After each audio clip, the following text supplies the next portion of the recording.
이 시간 주신 하나님 말씀 요한복음 4장 3절에서 26절까지의 말씀입니다. 요한복음 4장 3절에서 26절 말씀 제가 읽겠습니다. 유대를 떠나사 다시 갈릴리로 가실새 사마리아를 통과해야 하겠는지라 사마리아에 있는 수가라 하는 동네에 이르시니 야곱이 그 아들 요셉에게 준 땅이 가깝고 거기 또 야곱의 우물이 있더라. 예수께서 길 가시다가 피곤하여 우물 곁에 그대로 앉으시니 때가 6시쯤 되었더라. 사마리아 여자 한 사람이 물을 기르러 왔음에 예수께서 물을 좀 달라 하시니 이는 제자들이 먹을 것을 사러 그 동네에 들어갔음이러라. 사마리아 여자가 이르되 당신은 유대인으로서 어찌하여 사마리아 여자인 나에게 물을 달라 하나이까 하니 이는 유대인이 사마리아인과 상종하지 아니함이러라.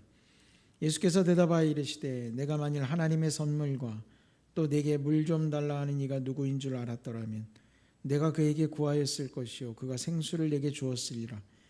여자가 이르되 주여 물 기를 그릇도 없고 이 우물은 깊은데 어디서 당신이 그 생수를 얻겠사옵나이까. 우리 조상 야곱이 이 우물을 우리에게 주셨고 또 여기서 자기와 자기 아들들과 짐승이 다 마셨는데 당신이 야곱보다 더 크니이까. 예수께서 대답하여 이르시되 이 물을 마시는 자마다 다시 목마르려니와 내가 주는 물을 마시는 자는 영원히 목마르지 아니하리니 내가 주는 물은 그 속에서 영생하도록 솟아나는 샘물이 되리라. 여자가 이르되 주여 그런 물을 내게 주사 목마르지도 않고 또 여기 물 기르러 오지도 않게 하옵소서. 이르시되 가서 내 남편을 불러오라. 여자가 대답하여 이르되 나는 남편이 없나이다. 예수께서 이르시되 내가 남편이 없다 하는 말이 옳도다. 너에게 남편 5이 있었고 지금 있는 자도 내 남편이 아니니 내 말이 참되도다. 여자가 이르되 주여 내가 보니 선지자로소이다. 우리 조상들은 이 산에서 예배하였는데 당신들의 말은 예배할 곳이 예루살렘에 있다 하더이다.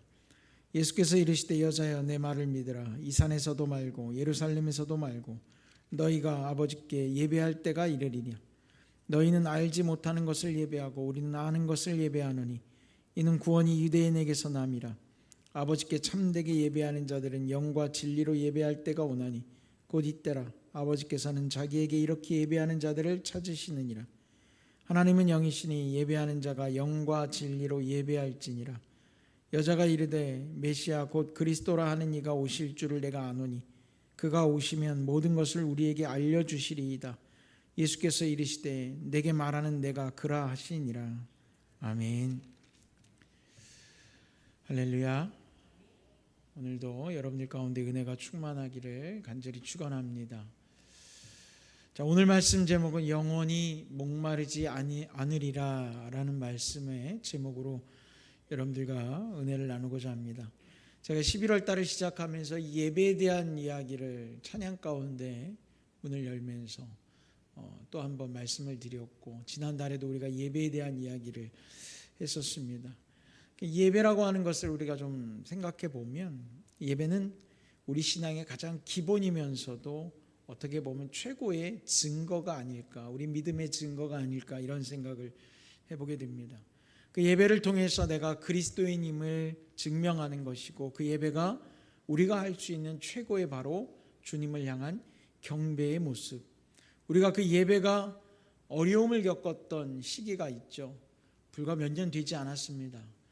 코로나19라고 하는 질병을 통해서 우리가 예배하는 것조차 모여 드리는 것조차 어려웠던 시기가 있었어요.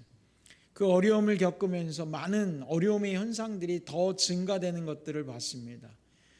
우리의 믿음, 우리의 삶의 자리는 내가 영적인 것은 달라지는 게 없는데 예배를 편안하게 드리지 못한다, 예배가 제한적으로 드려지게 된다, 이런 일들이 우리들 안에 반복적으로 일어나면서 우리 신앙의 어려움을 겪게 되는 일들을 아마 여러분들도 경험하셨을 겁니다. 코로나로 인해서 예배의 자유가 사라지자 어떻게 보면 신앙의 어려움이 찾아왔구나 라고 이야기도 했었으니까요. 예배가 드려지지 않는 삶, 예배를 드리기 어려운 삶은 그 자체로 우리에게는 굉장히 큰 어려움이었어요. 그런데 문제는 시간이 조금씩 지나가면서 우리의 그 불편했던 신앙의 모습들은 오히려 편안한 모습으로 둔갑되는 일들도 일어나게 됐습니다. 그러면서 우리의 신앙이 불균형의 신앙의 모습처럼 비춰지기 시작했고, 비춰지는 것뿐만 아니라 스스로도 그런 모습들이 자리 잡기 시작했다라는 거죠. 마치 정크푸드를 먹을 때 우리는 그렇습니다. 입에서는 맛있는데 이 음식을 먹는 게 내게 건강하지 않다는 거 누구나 다 압니다. 그런데 어때요? 먹으면 맛있거든요. 많이 먹지 말아야지. 내가 맨날 먹는 것도 아닌데, 좀 가끔 먹는 건데 먹어도 어떻겠어? 이런 생각을 하고 먹게 되죠. 그런데 그것에 익숙해지기 시작하면 어떻습니까? 내 머릿속에서도 이걸 먹으면 건강에 불균형이 올 거야 라는 생각보다는 그냥 맛있는 게 좋은 거 아닌가, 내가 맛있게 먹으면 0칼로리라고까지 얘기하잖아요, 사람들이. 내가 맛있게 먹으면, 즐겁게 먹으면 그게 다 건강한 거지 라고 생각하지만, 여러분 어때요? 그렇습니까? 그렇지 않습니다. 내가 먹을 것을 어떻게 먹느냐에 따라서 나의 건강이 좌우될 수도 있어요. 결국 균형 잡힌 건강을 위해서는 가까이 해야 되는 것과 멀리 해야 되는 것에 대한 분명한 경계는 있어야 됩니다. 우리의 신앙이라고 하는 것, 예배와 관련되어서 이야기해 보면 이 예배가 무너지고 예배가 어려워지면서 내가 예수 믿는 것, 하나님 살아계시다는 것, 내가 개성교회 교인이라는 것 변하지 않는 사실이라고 이야기하면서도 그 안에 불균형이 찾아오고 있다는 것은 어김없는 사실이라는 겁니다. 우리 예배 안에 그만큼 예배가 중요합니다. 그런데 우리는 그 예배에 대해서 어떤 마음을 가지고 있을까? 예배는 절대로 편안해서도 안 되고, 그렇다고 오히려 거추장스러울 정도로 형식적이어서도 안 됩니다. 그 예배 안에 우리의 마음과 삶을 담을 수 있어야 하고, 우리의 고백이 담길 수 있어야 하고, 그 예배를 통하여 말씀 처음에 이야기한 것처럼 우리의 신앙이 증거될 수 있어야 된다는 것이죠. 자, 오늘 예수님이 사마리아 여인을 만나십니다. 우물가에서 만난 여인과 그 대화 속에서 바로 그의 삶이 가지고 있었던 어려움, 그리고 그 신앙의 소망, 그리고 갈등의 구조 속에서 그가 원하는 것을 이루어가는 정말 다각적인 시선의 모습들이 오늘 예수님과 이 여인의 만남 가운데 나타나고 있는 걸 봅니다. 이 이야기 속에 담겨있는 갈급함, 목마름이라고 하는 것, 어떻게 그 목마름이 해결되어져 가는지, 그리고 그 해결되는 근원은 어디서부터 시작되는 것인지 오늘 말씀들 속에서 여러분들과 제가 함께 은혜를 나누기를 소망합니다. 여러분, 이 여인에 대해서 먼저 우리가 말씀을 이야기를 해보면, 오늘 말씀 가운데 예수님이 유대를 떠나 갈릴리로 가시는 와중에 사마리아 사람들이 모여 사는 사마리아 지역을 지나가시죠. 그 사마리아 지역을 지나가시다가 오늘 말씀 그대로를 제가 말씀드리자면, 예수님이 힘이 들어서 우물가의 곁에 그대로 앉으셨어요. 피곤해서. 왜 피곤하겠어요? 사람들과의 끊임없는 만남 속에서 체력적으로 고갈될 정도로 힘드셨다는 거죠. 그래서 갈릴리로 가시는데, 그 갈릴리로 가시는 와중에 그 우물가 곁에 피곤하여 주저앉으셨어요. 그 주저앉으신 예수님이 그 여인에게 물을 달라고 말씀하셨습니다. 그런데 이 여인의 대사가 말이 이렇습니다. 당신은 유대인으로서 어찌하여 사마리아 여자인 나에게 물을 달라 하나이까? 라는 말이죠. 왜요? 유대인과 사마리아인이 상종하지 않는다는 겁니다. 자, 이 우물가에 있는 여인, 사마리아인이라는 것을 스스로 얘기하면서 예수님과 굉장히 경계심을 드러내고 있어요. 왜 그랬을까? 이 여인이 가지고 있는 한계점이 있기 때문에 그렇습니다. 여러분들도 살면서 아무리 내가 노력해도 바꿀 수 없는 유리천장과 같은 한계점들을 가끔 느끼실 때가 있을 거예요. 이 사마리아 여인이 가지고 있었던 한계점은 뭘까? 첫째는 사마리아 사람이라는 거고요. 두 번째는 예수님하고 뒤에 대화 속에서도 나오지만 남편을 데려와라 라고 이야기하니까 남편이 없다고 얘기하죠. 그런데 그 속에서 알게 된 사실은 남편이 5명이나 있었다는 거죠. 과거에. 자, 이 여자가 가지고 있는 한계점은 첫째는 사마리아인이라는 것, 두 번째는 여자라는 것. 그 당시는 여자의 자립성이 존중되지 못했던 시대. 남편이 5명이나 있다는 건 뭐 5명의 남자를 거느려도 되는 그런 결혼 풍습이 아니라 남편이 죽으면 이 여자는 홀로 자립해서 살 수 없어요. 다른 남자에게 의존해서 살아야 되는 전통에 따라서 계속해서 남편을 바꾸어 갈 수밖에 없었다는, 더 이상 자세한 이야기는 나오지 않지만 남자가 죽어서 그랬는지 아니면 버림받아서 그랬는지 모르겠지만 어떤 이유가 됐든 이 여자의 정말 기구한 인생 아닙니까? 그런 한계점들을 이 여자가 가지고 있어요. 여러분들 보셨는지 모르겠지만 어제 종영된 그 연인이라고 하는 드라마가 있었어요. 보신 분들은 계시겠지만 뭐 로맨스 드라마인 것 같지만 그 나오는 드라마의 시대적 배경이 병자호란이 일어났던 시대였죠. 전 기사를 통해서 알게 된 사실인데 그 드라마 속에서 나왔던 그 어려움을 겪고 있는 사람들, 병자호란 시대에 끌려갔다가 포로로 끌려갔다가 다시 돌아오는 사람들, 그 사람들의 시선으로 그 시대를 바라봤다라고 해서 그 드라마가 어떤 그런 시대적 평가를 받는 것을, 기사를 제가 보았습니다. 뭐 좋은 말은 아닙니다만 있는 말이니까 제가 여기서 여러분들한테 말씀드리자면 환향녀라고 하는 말이 그 당시에 나온 말이라는 거예요. 끌려갔다가 돌아온 여자들을 환향녀라고, 고향으로 돌아왔다 해서 불렀다고 하죠. 그 사람들이 끌려가서, 오랑캐에게 끌려가서 얼마나 어려움을 당했겠습니까? 그들이 가지고 있었던 희망은 뭐예요? 조선 땅으로, 자신의 고향으로 돌아가기를 그렇게 원했다는 거예요. 여자들뿐만 아니라 끌려갔던, 노예로 끌려갔던 남자들마저도. 그런데 그 사람들이 돌아왔을 때, 속환이 되어서 돌아왔을 때 그 사람들은 누가 환영해 주던가요? 그 마을에서도 그들을 좋게 바라보지 못했던 불편한 시선들, 그 시선들이 그 사람들을 또 한 번 아프게 하지 않았습니까? 이런 과정들을 통해서 보면 이 사마리아 사람들의 아픔을 볼 수 있어요. 왜 그러냐면 이 사마리아 사람들이라고 하는 건 마치 우리가 성경 속에 보면 이방 민족에 대한 이야기가 나오잖아요. 애굽 사람, 블레셋 사람, 뭐 아수르, 바벨론. 그런데 사마리아 사람은 과연 어떤 사람들이냐는 거예요. 여러분, 사마리아 사람들이 바로 환향녀와 같은 사람들입니다. 아수르가 이스라엘을 멸망시켰을 때 이스라엘 백성들은 아수르에 끌려가 포로의 삶을 삽니다. 그런데 그 포로로 강제 이주돼서 살았던 그들이 그곳에서 아수르 지역 사람들과 함께 어우러져서 살게 돼요. 그러면서 한 세대 한 세대가 지나가며 그들의 자녀들이 태어나게 되죠.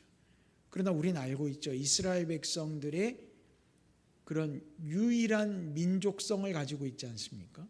그런데 이방 사람들, 아수르 사람들과 어우러져 살면서 어떻게 보면 혼혈 민족이 태어나기 시작한 거예요. 그들이 바로 사마리아 사람들입니다. 그러니까 아수르 사람들한테도 환영받지 못하고 유대 사람들한테도 환영받지 못하는, 그리고 그들이 이스라엘로 돌아왔을 때 그래도 자신의 조국이라고 생각하고 돌아왔을 때 과연 이스라엘 백성들이 그 사마리아 사람들을 환영해 줬겠어요? 아니죠. 우리나라도 똑같이 그 환향녀라는 표현까지 써가면서 그들을 외면하고 자신들의 과거의 추잡함이라고까지 이야기할 정도로 어려움을 겪었던 이들이 바로 사마리아 사람들이에요. 그러니까 사마리아 사람들이 이 이스라엘 백성들, 이스라엘 사람들의 사회 조직 안에 들어가서 무언가를 할 수 있다는 건 불가능한 일이었어요. 그러니까 이 여자가 가지고 있었던 한계점, 신분의 한계점을 여러분들이 공감하실 수 있을 거라고 생각되는데, 그러니까 유대 사람들, 오늘 그 여인이 말씀 이야기 가운데도 그렇잖아요. 유대인으로서 어찌하여 사마리아 여자인 나에게 물을 달라고 합니까? 상종도 하지 않는 사람들인데 어떻게 나한테 얘기를 할 수 있을까? 이 여자가 가지고 있던 유리천장과 같던 한계점이 바로 그거라는 거죠. 유대 사람도 아닌데 유대 사람의 율법은 지키고 있어요. 이 여자가. 자, 이 여자가 표현하는 것 가운데 여러분 재밌는 표현이라고 저는 생각되는데 12절 말씀을 한번 보세요. 12절에 이 여자가 이렇게 얘기합니다. 우리 조상 야곱이 이 우물을 우리에게 주셨고 라고 되어 있어요. 사마리아 사람은 분명히 이스라엘 백성들이 인정하지 않습니다. 자기네 민족이라고. 그런데 이 여자는 야곱을 뭐라고 표현합니까? 우리 조상이라고 표현하고 있습니다. 비록 이스라엘 백성들한테 환영받지 못하고 그들 사회 속에 속하지는 못하지만 이 여인은 자신의 삶의 정체성을 어디다 두고 있느냐? 이스라엘 사람에게 두고 있다라는 거죠. 우리 야곱이라고 표현을 해요. 또 한 번 표현이 나옵니다. 20절에 보면 이렇게 얘기해요. 우리 조상들은 이 산에서 예배하였는데 당신들의 말은 예배할 곳이 예루살렘에 있다 하더이다. 자, 앞서서 야곱을 이야기할 때는 이스라엘의 정체성과 하나가 된 것 같았지만 지금의 이 말, 우리 조상들은 이 산에서 예배하였는데 당신들은 예배할 곳이 예루살렘에 있다 한다이다. 그렇다면 뭔가 이스라엘 백성들과 결이 다르다는 것을 또 한 번 느낄 수 있죠. 그런데 중요한 건 뭐예요? 예배하고 있다라는 거예요. 하나님께. 그것은 같다라는 거죠. 그러니까 그 시대가 얼마나 차별, 또 서로 선긋기, 이렇게 민족과 민족의 갈등들이 굉장히 팽배했는지를 이 대화 가운데서 우리가 조금이나마 좀 엿볼 수 있지 않나라는 생각이 들어요. 그러면서 이 여인, 그가 예수님에게 얘기했던 그 예수님이 가서 남편을 데리고 와라 라고 얘기했을 때 남편이 없습니다. 5명의 남편이 있었지만 지금 있는 남편도 네 남편이 아니다. 예수님이 이렇게 말씀하신단 말이에요. 여러분, 우리가 이렇게 보면 이 여인의 삶이 얼마나 아픔의 연속의 삶이었을까. 참 기구한 인생도 이런 인생이 있을까라는 생각이 듭니다. 저는 오늘 이 말씀 속에서 이 시점에 여러분들에게 한번 묻고 싶습니다. 여러분의 한계는 뭡니까? 마치 이 여인이 사마리아 사람이고 여자고 그리고 지금도 어려운 인생을 살아가고 있다라고 하는 그가 가지고 있는 갈급함, 인생의 절박함들처럼 여러분들은 어떤 절박함이 있습니까? 내가 아무리 하려고 해도 이건 되지 않는 거야. 내가 아무리 노력해도 이건 이제는 내가 얻을 수 없는 상황들 우리에게 분명히 있을 겁니다. 그것들이 우리를 때로는 좌절시키게 만들죠. 그 자체만으로도 우리는 괴로워하기도 하고 포기하기도 합니다. 인생을. 이 여인도 그런 삶을 살고 있던 사람이었어요. 저는 그런데 예수님이 이 여인에게 이렇게 말씀하셨어요. 10절 말씀 한번 볼까요? 예수님의 말씀을 한번 봅시다. 우리 같이 한번 읽어보겠습니다. 시작. 예수께서 대답하여 이르시되 내가 만일 하나님의 선물과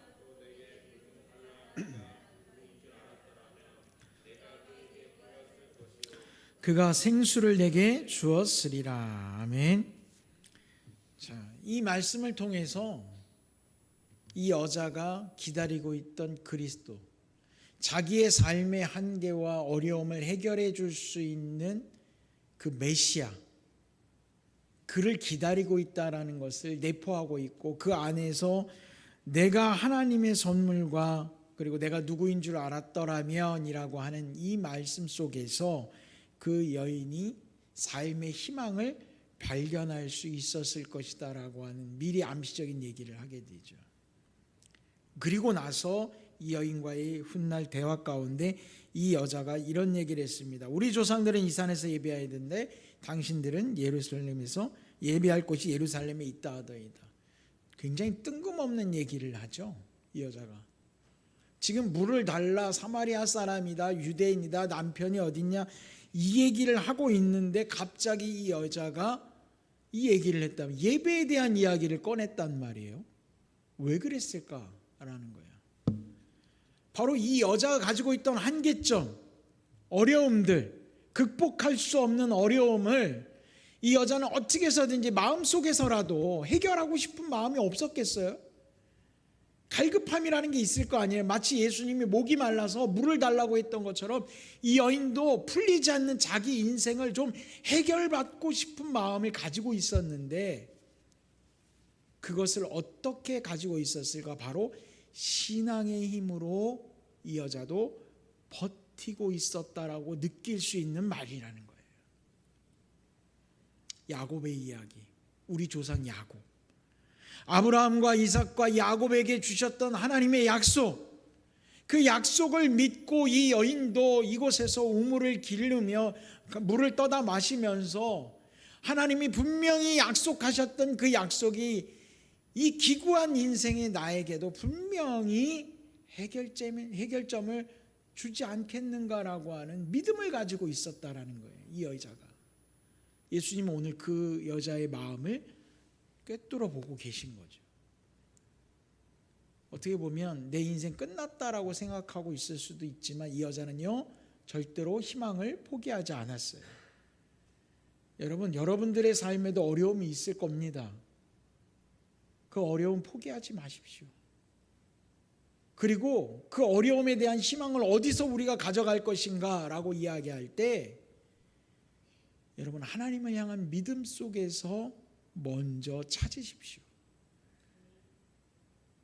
생각해보면 여러분들의 삶과 이 사마리아 여인의 삶을 비교하는 것 자체가 우습지만, 바라볼 때 이 여인도 그런 인생임에도 불구하고 그 여인은 약속을 믿고 있습니다. 이스라엘 사람들이 외면하고 있음에도 그 여인은 여전히 자신의 불편한 신분 속에서도 하나님의 약속을 굳게 믿고 야곱의 자손임을 한 줄기 희망처럼 붙들고 가고 있는 거예요. 그러면 어떻게 해결할 수 있을까? 하나님과 나와의 관계를 놓지 않고 있다는 거죠. 그걸 어떤 모습으로? 바로 예배라고 하는 걸 통해서 그 희망의 끈을 붙잡고 있었다라는 거예요, 이 여자가. 근데 여러분 보세요. 여러분이 어떤 희망의 끈을 붙잡고 있는데 누군가 여러분에게 와서, 야, 네가 붙잡고 있는 그 희망의 끈, 그거 가짜야 라고 이야기한다면 여러분은 얼마나 큰 혼란 속에 빠지겠습니까? 여러분, 우리가 오늘도 예배하고 하나님 앞에 기도하며 우리의 갈급함을 해결받길 원하지 않습니까? 그런데 누군가 찾아와서 얘기합니다. 야, 여기서 예배 드리는 거 다 가짜야. 아무리 예배 드려봐야 소용없어. 그런데 예수를 믿지 않는 사람이 그렇게 와서 얘기한다면 네가 잘 몰라서 그래 라고 우리도 그 사람을 외면해버리면 끝나는 거예요. 그런데 누군가 와서 개성교회에서 예배드리고 있는 것, 지금 이 예배의 현장, 우리의 예배는 거짓된 상황이야, 진짜 예배를 드리는 곳은 다른 곳에 있어라고 얘기한다면 여러분 어떤 마음이 드시겠어요? 사람이 참 희한한 게 그렇게 되면 혼란스러워지기 시작한다는 거예요. 내가 지금까지 여기서 예배 드렸는데, 여기 올해는 10년, 20년, 30년, 40년 넘게 이곳에서 예배 드린 분도 계실 거예요. 우리가 감리교단 안에서 하나님을 향하여 우리가 예배했어요. 할렐루야.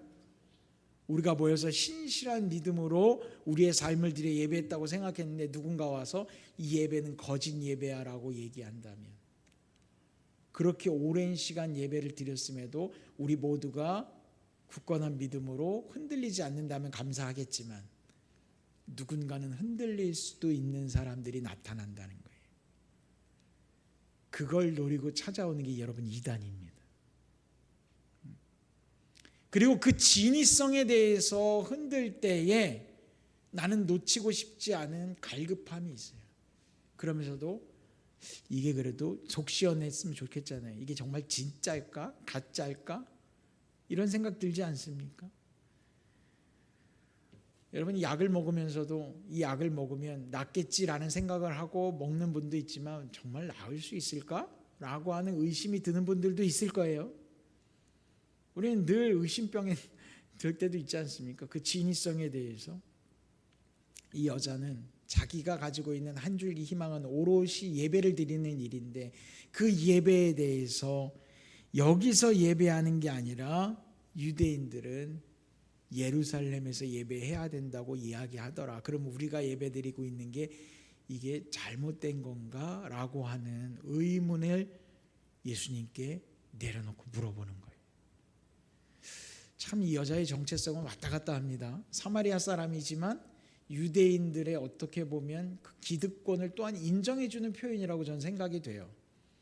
왜? 내가 확고한 믿음이 있으면 이런 말에 흔들릴 필요가 없는데 그래도 나보다는 뭔가 유대인들이 신분적으로 더 정결한 사람들 아닐까? 그 사람들이 더 하나님과 가까이 있는 사람들 아닐까라고 하는 마음이 있으니까 유대인들의 그런 이야기에 마음이 흔들렸지 않겠어요? 여러분, 이 흔들리는 속에서도 이 여자는 계속 그 예배의 끈을 놓치지 않고 있었던 거죠. 그리고 예수님께 그 이해 질문을 던지면서 뭔가를 확인하고 싶었던 것 같아요. 자, 그들이 가지고 있었던 한 줄기 희망과 같은 예배라고 하는 것, 그 예배 가운데 참이냐 진리냐라고 논란이 있는 이 예배에 주님이 이렇게 말씀하셨어요. 여자여, 내 말을 믿으라. 이 산에서도 말고 예루살렘에서도 말고 너희가 아버지께 예배할 때가 이르리라. 할렐루야. 예루살렘이 맞아요, 이 산이 맞아요 라고 이야기할 때 이 여자는 이 산에서 예배를 드렸어요. 그런데 예수님의 말씀은 이 산도 아니고 예루살렘도 아니라는 거예요. 이 이야기인 즉슨 뭐냐면 우리가 가지고 있는 하나님을 향한 믿음은 뭔가 사람이 정해놓은 걸 통해서 역사되는 것이 아니라는 거죠. 오롯이 하나님은 하나님의 뜻으로 역사하신다라는 것을 이야기하고 있는 거예요. 그 예배의 기준은 장소도 아니고 시간도 아니고 형식도 아니고 그 기준은 누구에게 있느냐? 하나님에게 있음을 이야기하고 있어요. 그러며 그가 이렇게, 예수님이 그에게 이렇게 얘기합니다. 아버지께 참되게 예배하는 자들의 영과 진리로 예배할 때가 오나니. 여러분, 영과 진리로 예배하는 걸 누가 판별할 수 있겠습니까? 오롯이 하나님만이 판별하실 수 있음을 얘기하는 거죠. 저는 이 여자가 가지고 있었던 희망에 방점을 찍는 이야기라고 생각합니다. 왜냐하면 이 여자도 자기의 인생을 그 누구도 해결해 줄 수 없다는 걸 알아요. 그래서 하나님께 의지하고 살아갔습니다. 그럼에도 불구하고 하나님께 의지하면서도 한편으로는 의구심이 들고 있는 거예요. 왜? 하나님 자체를 의심하는 게 아니라 내가 과연 하나님 앞에 바르게 하고 있는가라고 하는 의구심이 들었던 거죠. 내가 예배하는 이 장소가 맞는가라고 하는 질문 속에서. 그런데 예수님은 그 여인에게 분명하게 말씀해 주신 거죠. 그건 네가 판단할 바가 아니라는 걸 알게 해 주신 거예요. 그럼 그 여인은 어떻게 하면 돼요? 계속 예배 드리면 되는 거예요. 여러분 어때요? 이 여인이 가지고 있을 때 의문이 좀 풀렸을까요? 여러분에게 우리가 신앙생활하면서 그런 생각이 들 때가 있어요. 나 정말 잘하는 걸까? 이렇게 믿는 게 맞는 건가? 그러면 이렇게 믿을 바엔 믿지 말자라는 사람들도 있어요. 살다 보니까 그렇더라고요. 뭔가 조금 더 발전하는 사람도 있어요. 성장하는 사람도 있고 주저앉는 사람도 있어요. 그런데 중요한 건 뭐냐면 성장하지 말라는 얘기가 아니에요. 그냥 그 상태에 머물러 있으라는 이야기가 아니에요. 이 여인처럼 오롯이 하나님 앞에 우리가 의지하고 믿음의 끈을 놓지 않고 살아가는 기본 자세 안에서 우리는 그 믿음을 이어가야 한다는 거예요. 누구의 방해도 누구의 괴롭힘에도 어떤 사람들의 판단에도 흔들리지 말고 우리가 바라보고 예배해야 될 것은 오롯이 하나님 한 분이라는 사실을 깨달아야지 돼요. 굉장히 많은 공격들이 들어와요. 우리가 믿음을 지켜나가는 거는 내 안에서도 외부에서도. 그리고 이 여자가 가지고 있던 태생적인 한계들도 있을 거예요. 여러분들이 삶의 한계점, 어려움들 얼마나 많겠어요. 예배드리고 믿음을 지키는 일에.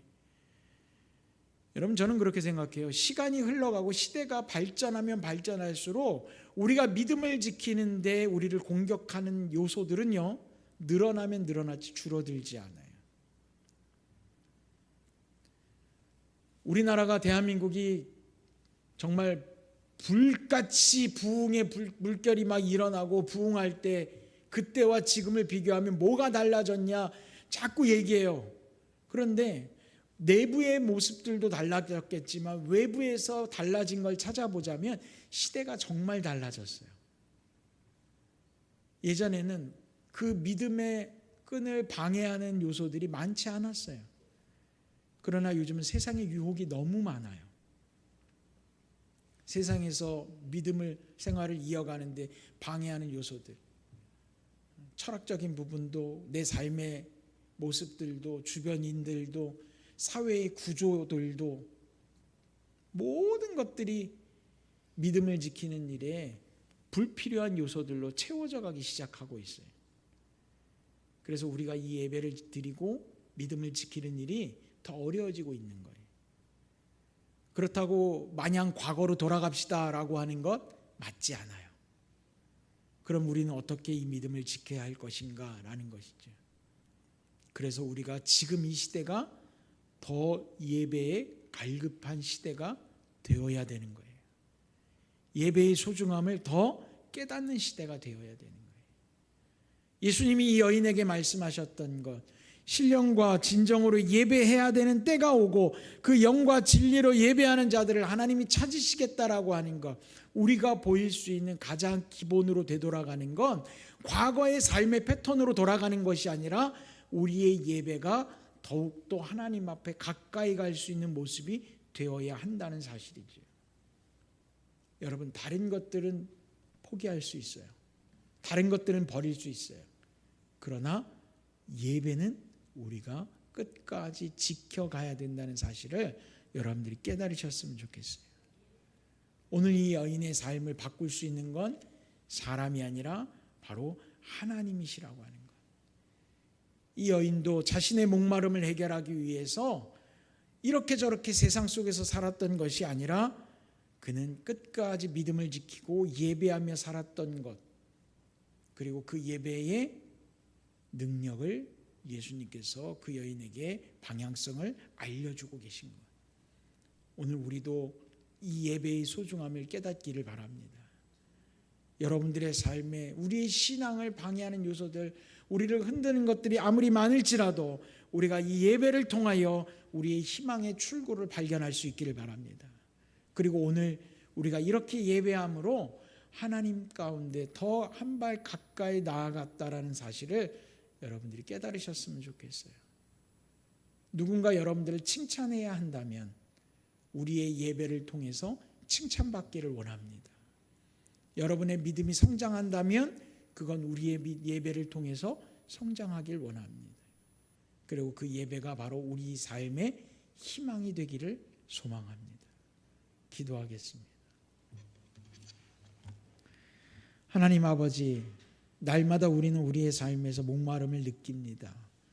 그 갈증을 무엇으로 해결할 수 있을까?